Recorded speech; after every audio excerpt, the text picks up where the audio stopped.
गुरु की 3 बातें शिष्य के लिए बनी वरदान। एक ज्ञानी साधु का एक शिष्य था जो स्वभाव में बहुत ही भोला और नासमझ व्यक्ति था। शिष्य अपने गुरु का आदर सम्मान बड़ी ही निष्ठा और बड़े ही तहे दिल से करता था, किंतु फिर भी वो अपने गुरु की कुछ बातों को नजरअंदाज कर देता। साधु उस शिष्य को संसार की मोह माया और पारिवारिक रिश्तों से दूर रहकर एक साधुत्व का जीवन जीने की सलाह देते थे, जो कि शिष्य को कतई भी मंजूर नहीं था। शिष्य परिवार से दूर नहीं रह सकता था और वो अपने गुरु की भक्ति भी नहीं छोड़ना चाहता था। शिष्य अपनी गुरु भक्ति और पारिवारिक रिश्तों में कोई भेद नहीं रखना चाहता था। एक दिन शिष्य अचानक अपने गुरु के पास आश्रम में आया और बोला, गुरुजी, मेरा रिश्ता पक्का हो गया है। गुरुजी ये बात सुनते ही शौक में डूब गए और अपने उदास मन से बोले, बेटा, तेरा रिश्ता हो गया, अब तू मेरे वार यानी मेरी तरफ से गया। शिष्य अपने स्वभाव से बड़ा भोला और नासमझ था। वो अपने गुरु की बात का अर्थ नहीं समझ पाया, किंतु वो इतना समझ चुका था कि गुरुजी उसके रिश्ते से खुश नहीं हैं, और फिर शिष्य वहां से चला गया। कुछ दिनों बाद शिष्य दोबारा अपने गुरुजी के आश्रम आया और गुरुजी से कहने लगा, मैं आपको अपनी शादी का निमंत्रण देने आया हूँ। गुरुजी ने शिष्य को फिर वैसा ही जवाब दिया और बोले, बेटा, अब तो तेरे परिवार से भी गया। शिष्य ने अपने गुरुजी के इस कथन का भी कोई जवाब नहीं दिया। कुछ दिन के बाद शिष्य फिर अपने गुरुजी के पास आया और बोला, गुरुजी, मेरा विवाह हो गया और मेरी पत्नी भी घर आ गई है। गुरुजी ने तीसरी बार भी एक वैसा ही कथन बोला, बेटा, अब तो तू दुनिया से गया। शिष्य अपने गुरुजी के मुख से ऐसी 3 बातें सुनकर थोड़ी नाराजगी से बोला, गुरुजी, आप नहीं जानते, मेरे परिवार वाले मुझसे बहुत प्रेम करते हैं, हमेशा उन्हें मेरी फिक्र रहती है और मुझे पत्नी भी मुझसे बहुत प्रेम करने वाली मिली है। तो अब आप ही बताइए, क्या मैं इन बंधनों को छोड़कर चला जाऊं? शिष्य की बात सुनकर गुरुजी बोले, तो क्या सच में तुझे ऐसा लगता है कि तेरे परिवार वाले और तेरी नई नवेली पत्नी तुझे इतना प्रेम करते हैं? शिष्य बोला, गुरुजी, बिल्कुल, इसमें कोई शक नहीं। तब गुरुजी शिष्य से बोले, तो ठीक है, मैं तेरे परिवार वालों की एक परीक्षा लेना चाहता हूँ, जिससे सिद्ध हो जाएगा कि वे तुझसे कितना प्रेम करते हैं। इसके लिए तुझे मेरा एक काम करना होगा। शिष्य बोला, गुरुजी, अवश्य बोलिए, क्या काम है? फिर गुरुजी ने अपने शिष्य के साथ मिलकर एक योजना बनाई, जिससे सिद्ध हो जाएगा कि सत्य क्या है। गुरुजी ने शिष्य से कहा, एक काम कर, आज तू घर जा और अचानक पेट दर्द का बहाना करके जमीन पर गिर जा और जोर जोर से चिल्लाने लग जा, ताकि तेरी आवाज़ सुनकर वहाँ सभी एकत्रित हो जाएं।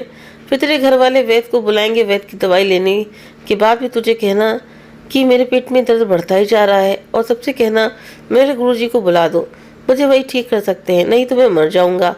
और जैसे ही वहां पहुंचूंगा तो मरने का बहाना कर देना। अपने गुरु की पूरी योजना सुनने के बाद शिष्य ने कहा, ठीक है गुरुजी, आज देखते हैं किसके वचन सत्य होते हैं। शिष्य अपने घर पहुंचा और अपने गुरुजी के कहे अनुसार पेट दर्द का बहाना कर जमीन पर गिर गया।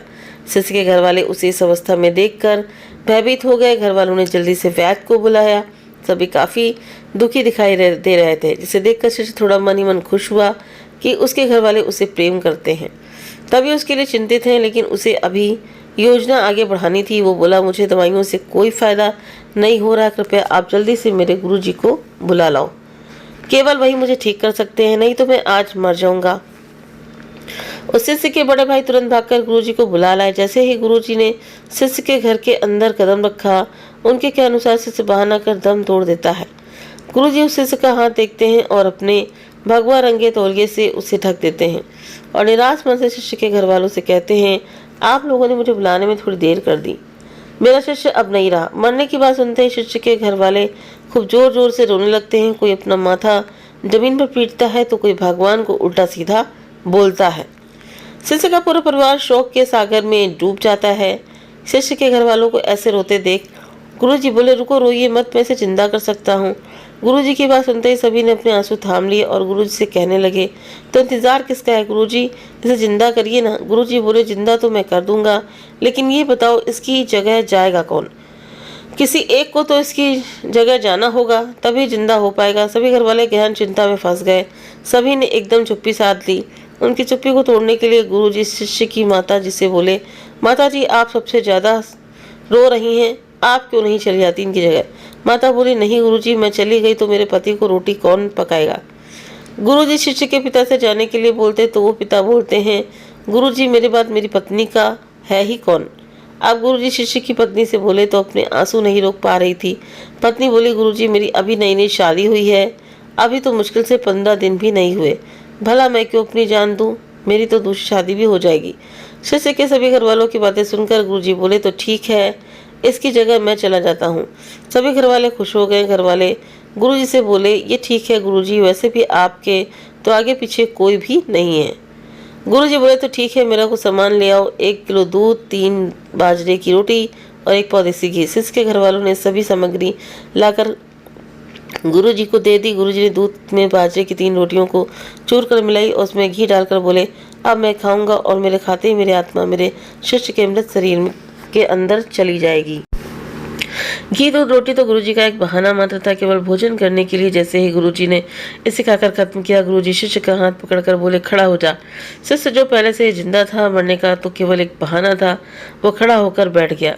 उसके घर वाले उसे जिंदा देख काफी खुश हुए, लेकिन अपने परिवार की नकली खुशी देखकर शिष्य अब एक गहरे शोक में डूब चुका था। गुरुजी ने अपने शिष्य के उदास चेहरे को देखा और सभी से बोले, तो ठीक है, अब मैं चलता हूँ। अगर यहाँ दम तोड़ दूंगा तो आप सभी को परेशानी होगी। मैं खुद ही शमशान घाट चला जाता हूँ। गुरुजी जैसे ही जाने के लिए आगे बढ़े, शिष्य ने गुरुजी के पैर पकड़ लिए और बोला, कहाँ जा रहे हो गुरुजी? आपने इस भोले और नासमझ शिष्य को अपने साथ लेकर नहीं जाओगे? तभी से शिष्य ने संसारिक मोह माया और पारिवारिक रिश्तों से अपने सारे बंधन तोड़ लिए और अपने गुरुजी के साथ दूर रहने का निश्चय कर लिया। अगर आपको कहानी पसंद आई हो तो वीडियो को लाइक, शेयर, सब्सक्राइब करना ना भूलें। और शिष्य को गुरु की हर बात मानना चाहिए।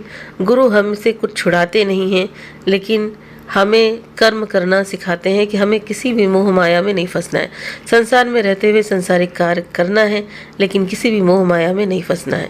तो प्लीज़ आप कमेंट करके भी ज़रूर से ज़रूर बताइए। मिलते हैं नेक्स्ट वीडियो में। आप सभी का बहुत बहुत थैंक यू।